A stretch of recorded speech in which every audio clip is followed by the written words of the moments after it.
Saudara-saudara sekalian, awwalu man ya'rif as-siyasah al-muntasira fi Indonesia sawa'un kanat qabla intikhabil am aw ba'da intikhabil am, Kiai Wahab Hasbullah. Awwalu man ya'rif as-siyasah al-muntasira fi Indonesia sawa'un kanat ba'da intikhabil am aw qabla intikhabil, ialah Kiai Wahab Hasbullah, Raisul Am li Jam'iyah Nahdlatul Ulama Ats-Tsani. Para bapak, ibu dan saudara-saudara sekalian, sebab apa? Kalau akan memasuki kepada pilihan umum, itu artinya memasuki kawasan politik. Memasuki kawasan politik. Maaf nih, saya nanti akan berbicara persoalan politik, tapi ala pesantren, bukan ala politikus, enggak, tapi ala pesantren. Wa qala al-Ghazali wa kadzalika Imamul Mawardi fi kitab Ahkami Sultaniyah as-siyasah istislahun nas ila thariqil munji dunyan wa ukhran. Yang dinamakan politik adalah usaha-usaha perbaikan manusia yang menuju jalan yang menyelamatkan dunia dan akhirat. Maka dari itu menurut Imam Al-Ghazali, politik itu fardu kifayah, terkecuali menurut Imam Syafi'i wajib. Padahal panjenengan sami bermadzhab kepada Imam Syafi'i, tapi kadang-kadang kiai ini bertentangan dengan Imam Syafi'i. Sebab ada kiai yang mengatakan pembangunan yes, politik no. Padahal Imam Syafi'i mengatakan wajib. Berarti kadang-kadang ada kiai yang bertentangan dengan imamnya sendiri. Yang dinamakan politik adalah usaha-usaha perbaikan manusia yang menuju jalan yang menyelamatkan dunia dan akhirat. As-siyasah istislahun nas ila thariqil munjid dunyan wa ukhra. Yang dinamakan politik adalah usaha-usaha perbaikan manusia yang menuju jalan yang menyelamatkan dunia dan akhirat. Lalu apa hubungannya agama dengan politik? Saudara-saudara sekalian, definisi agama banyak. Menurut Profesor D.L. Taylor, religion is the belief and spiritual. Lu anggapnya kiai ora iso bahasa Inggris. Ki Abdullah iso itu bahasa Jerman. Jejer kaum.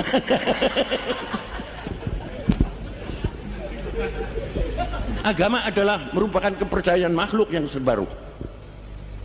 Niki miturut definisi Profesor D.R. Taylor. Agama adalah kepercayaan makhluk yang serba ruh. Artinya bagi orang yang mempunyai ruh harus beragama. Niki miturut Profesor D.R. Taylor. Taylor itu Taylor. Profesor D.R. Taylor. Ini kadang-kadang digunakan oleh sarjana-sarjana kita. Religion is the belief and spiritual. Ini kadang-kadang digunakan oleh sarjana-sarjana kita. Padahal para bapak ibu dan saudara-saudara sekalian, definisi Profesor D.R. Taylor ini tidak jame dan mane.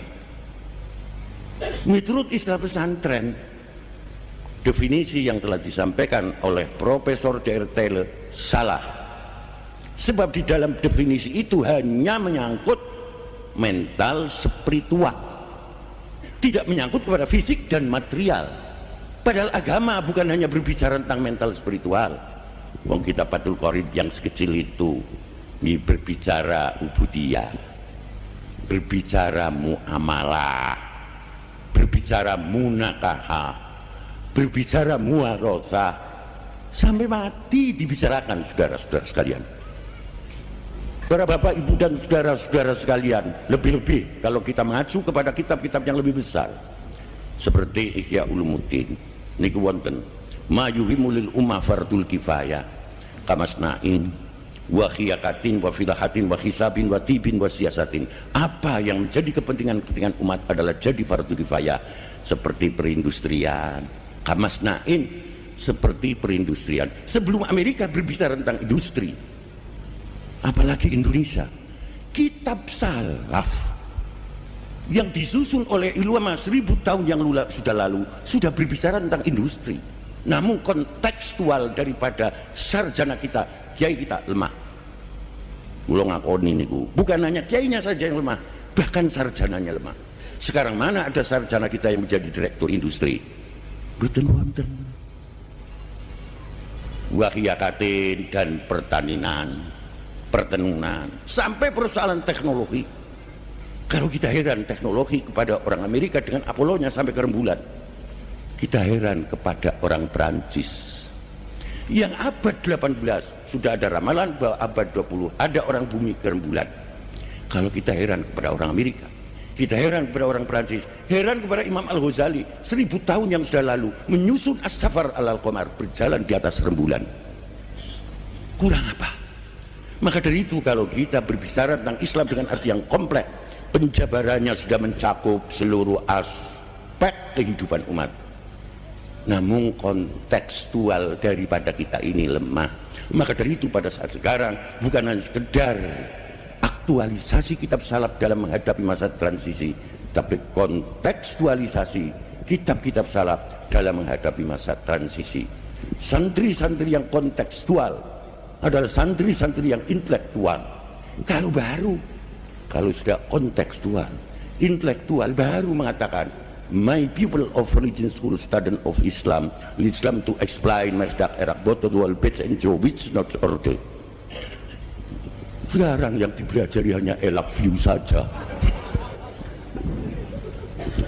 Saudara-saudara sekalian, ini menyimpang terlalu jauh. Saudara-saudara, kita kembali tadi kitab Fathul Qorib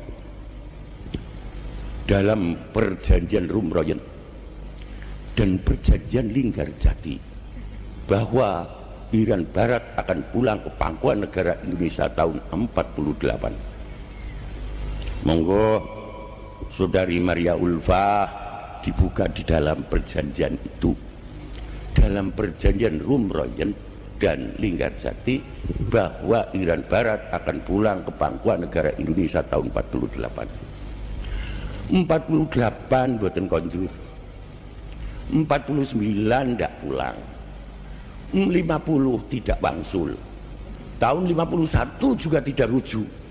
Rujuk bahasa Arabnya itu kan rujuk.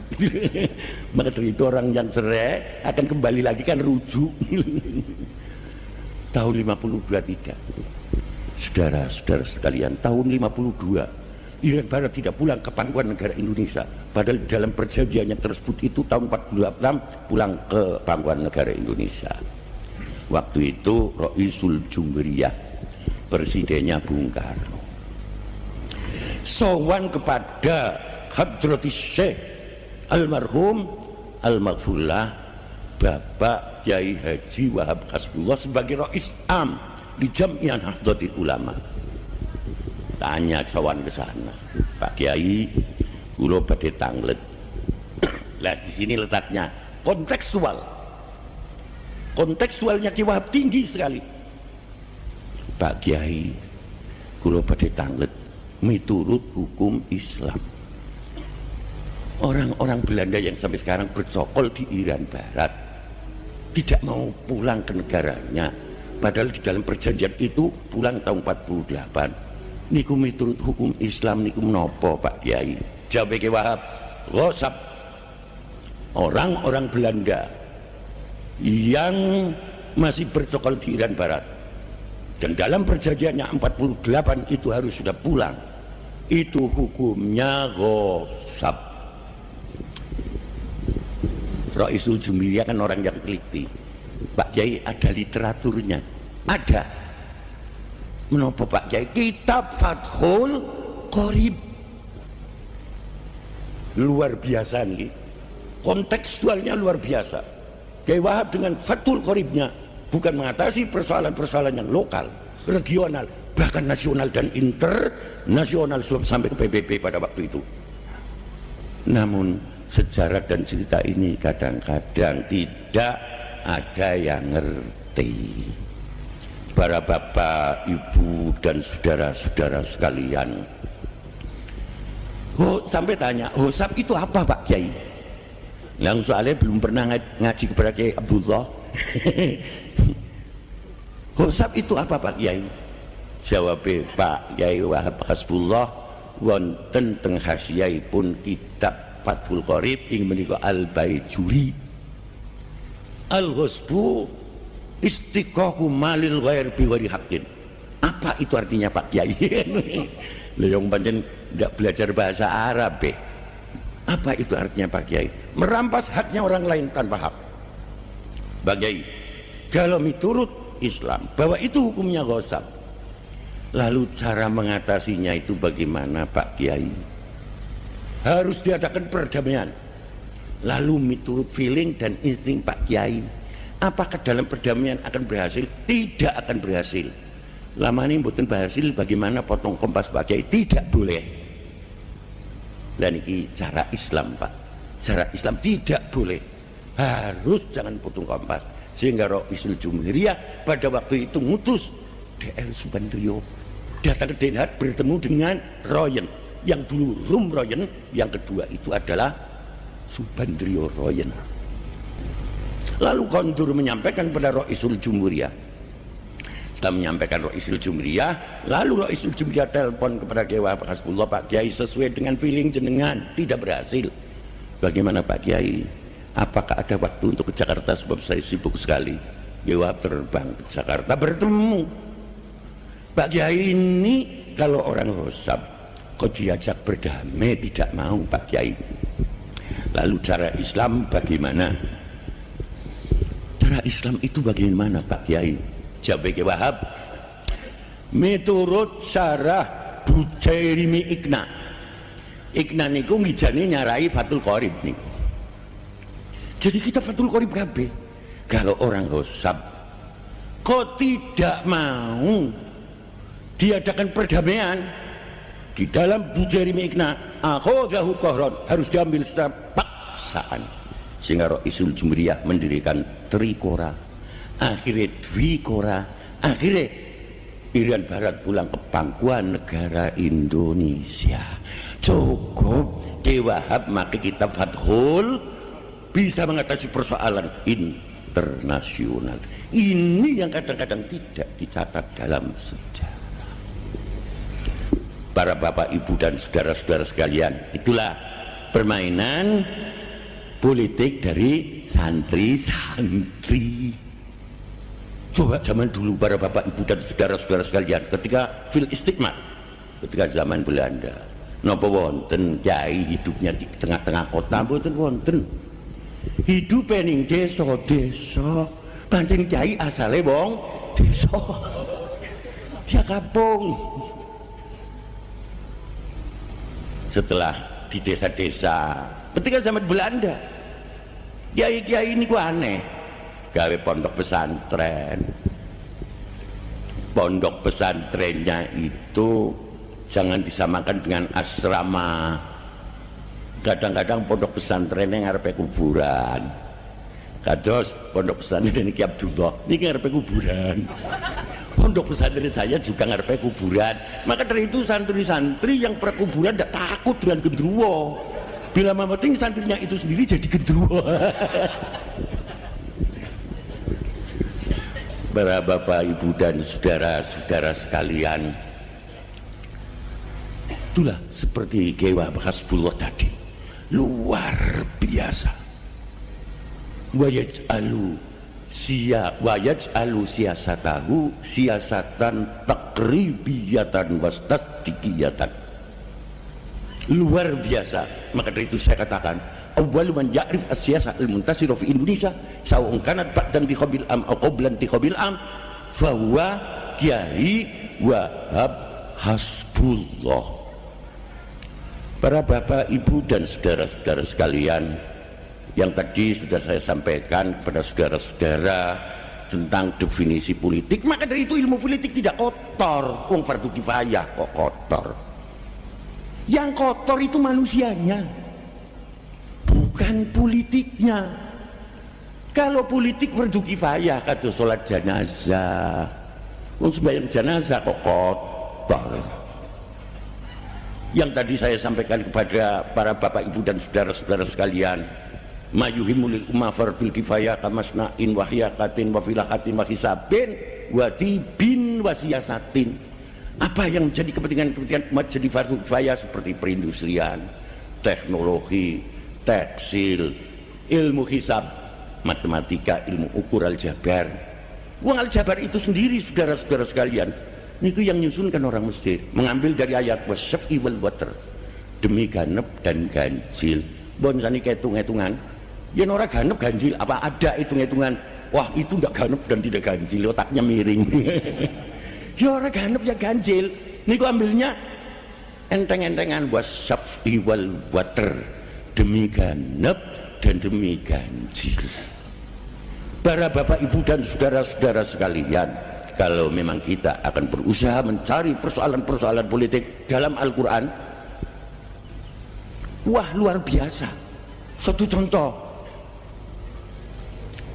Nabi Khidir alaihissalam, Nabi Musa sewaktu saat memberi ceramah ribuan orang Bani Israel. Wah, orang Bani Israel berkali-kali menjebak kepada Nabi Musa. Wong Israel yang ngaten niku, biasanya ngaten niku Israel niku senengnya menjebak. Sehingga orang Bani Israel tanya kepada Nabi Musa, Nabi Musa, wong sing paling alim niku sapa? Jawab Nabi Musa, ana a'lamu ahlil ardi. Saya adalah orang yang paling alim. Kok tidak dikembalikan seperti Rasulullah, Allah wa rasuluhu a'lam. Ana a'lamu ahlil ardi. Iki jane leres niku. Jawaban Nabi Musa niku bener. Niku jawabane leres. Sebab a'lamu ahlil ardi fi zamani Musa wa huwa Musa alaihissalam. Summa Harun, summa Qarun. Alim-alime menusa zaman Nabi Musa setunggal Nabi Musa. Kaping kalih Nabi Harun. Kaping 3 Kiai Qarun. Kiai Qarun. Jadi sekarang umpamanya ada kiai kok. Umpamanya Long dulu saja ada kok. Ada. Maka dari itu dalam Quran innama yakhsyallaha min ibadihil ulama. Al ulama jamaah lafaz al alim. Al alim niki kelebonan ale ali ta'rif. Lu al pirang-pirang kata seperti al tazin, album. Nah, niku ahli tazin. Ada ahli tazir. Di tazir niku wonten alkohol. Niku ahli tazir. Maka dari itu bila mana ada kiai kelebonan al yang alnya itu li tazir, kiai ini mendem. Kiai ini mendem, kiai ini mendem. Lo kelebonan alkohol niku alnya alkohol, kudu ahli takrif, kudu al lil jinsi mboten alnya alkohol niku. Nabi Musa jawabnya, saya orang yang paling alim di muka bumi ini. Dipun salahake dening Allah. Musa, saya mempunyai kawula di Majma'il Bahrain. Lebih pinter daripada kamu. Kamu harus mencari belajar di sana. Nabi Musa itu terus ngejak Nabi Yusha ibn Nun di Majma'il Bahrain. Kan tebih niku jauh, itu jauh itu. Wong Nabi Musa pada waktu itu memimpin di Palestina. Majma'il Bahrain itu kan dekat dengan Iran, jauh niku. Nabi Musa berjalan, akhirnya bertemu dengan Nabi Khidir alaihissalam. Nabi Khidir, kula badhe ngaji kali jenengan. Jawab Nabi Khidir, Nabi Musa, sampai ngaji kali kula ora sabar. Berjalan. Setelah berjalan di tepi laut, akhirnya wonten panggih safinatu ujratin, perahu sewan. Di sarahnya itu perahu sewan. Artinya orang yang naik perahu kudu bayar. Waktu itu Nabi Khidir, Nabi Musa, Nabi Yusha bin Nun niki badhe numpak peraune safina ujrah. Tapi sing duwe perahu ngerti. Inggih menika Nabi Khidir orang yang terhormat. Adapun orang yang memiliki perahu tersebut tidak kenal Nabi Musa dengan Nabi Yusha bin Nun. Moga Nabi Khidir panjenengan numpak perahu kula mboten usah bayar. Lah Nabi Khidir, lah iki tamu kula kok. Oh niki tamu panjenengan. Nggih, monggo munggah teng prau kula mboten usah bayar. Niki orang yang terhormat. Wong sing terhormat saiki numpak mobil ora. Ala madhabi Nabi Khidir. Mula takonaken saniki, orang yang terhormat niku numpak mobil mboten bayar niku barokah Nabi Khidir niku nggih. Para bapak ibu dan saudara-saudara sekalian, Nabi Khidir naik perahu. Setelah naik perahu di tengah-tengah laut, fakharqaha, perahunya dibolongi. Nabi Musa mboten tahan, melihat Nabi Khidir bolongi perahu wis ning tengah segara dibolongi. Nabi Musa tidak sekedar konsultasi, bahkan resolusi dan konfrontasi. Hai Nabi Khidir, jenengan pak perahu orang bayar, makan minum juga tidak bayar, kon dahar dan minum tidak bayar, jenengan kiri dahar apa mboten? Nah orang bayar. Kenging menapa jenengan perahu niku dilubangin dipun rusak. Cara kali wong akale jenengan teng pundi Nabi Khidir? Aneh. Jawab Nabi Khidir niku aneh. Kula rak sampun matur Nabi Musa. Yen panjenengan ngaji kali kula mboten sabar, tidak mau menjawab mengapa Nabi Khidir bolongi, tidak mau. Sebab itu satu strategi politik. Strategi politik itu abstrak, maknan minal ma'ani. Maka dari itu kalau kita mau membuat konsep politik, dan ini cara pesantren, bukan cara DPR RI dan Dadi Satu. Kalau kita akan buat konsep politik, satu redaksional politik, mulai Nabi Ibrahim dalam Quran mengatakan ini sakimun, kula niku sakit, pada Nabi Ibrahim boten. Maka dari itu sekarang kalau geger, wah itu sedang sakit ginjal ini dan itu, belum tentu sakit, itu belum tentu. Itu belum tentu. Para bapak ibu dan saudara, satu redaksional politik, dua taktis politik, tiga polisi politik, empat strategi politik, yang keempat-empatnya itu harus sinkron dengan kondisi dan dimukodimai oleh isu politik, trik politik dan manuver pabrik. Dari piye sih apa iso kondo politik kaya ngono? Iso. Iso dengan ora iso. Para bapak ibu dan saudara-saudara sekalian, maaf niki, maka dari itu ketika dulu zamannya P3, kalau saya dimintai untuk memberikan ceramah politik, kebanyakan yang notilen dan menulis adalah orang-orang permusi, sesudahnya didiskusikan. Sebab yang saya sampaikan ini bukan ilmu politik, tapi sikap perilaku politik. Silakan Anda berpolitik, tidak lepas daripada etika politik. Para bapak ibu dan saudara-saudara sekalian, Nabi Khidir bolongi Nabi Musa mboten paham. Maka dari itu bila mana Anda membuat konsep politik, ingat, strategi politik jangan sekali-kali saudara buka. Barang siapa membuat konsep politik, strateginya nampak, jangan harap permainan politik akan bisa berhasil. Maka dari itu Nabi Khidir didesak, nopo jenengan rusak? Jawabnya tidak mau menjawab apa pertanyaannya. Kula ampun matur Nabi Musa, yen panjenengan ngaji kali kula mboten sabar. Piye supaya ora dirampas? Dilubangin. Anda kan tahu, kula bolongi perahu ke ora ngisor. Yen ngisor tenggelam, sing dibolongi ning dhuwure. Maka dari itu Nabi Khidir tidak mau menceritakan kepada Nabi Musa mengapa bolongin, sebab belum selesai permainan politik. Para bapak ibu dan saudara-saudara sekalian, yang Nabi Khidir hidupnya teng segoro, pinggir segoro, ditemoni kangelan, memberi pendidikan politik terhadap Nabi Musa, apalagi kiai-kiai yang hidupnya di tengah-tengah masyarakat. Kok orang ngerti politik, man lam ya'rif as-siyasah akalaku siyasah. Barang siapa orang yang tidak ngerti politik, maka akan kemakan politik. Pilihan umum masuki kawasan politik. Niki kawasan politik itu. Jadi itu mengikuti kawasan politik.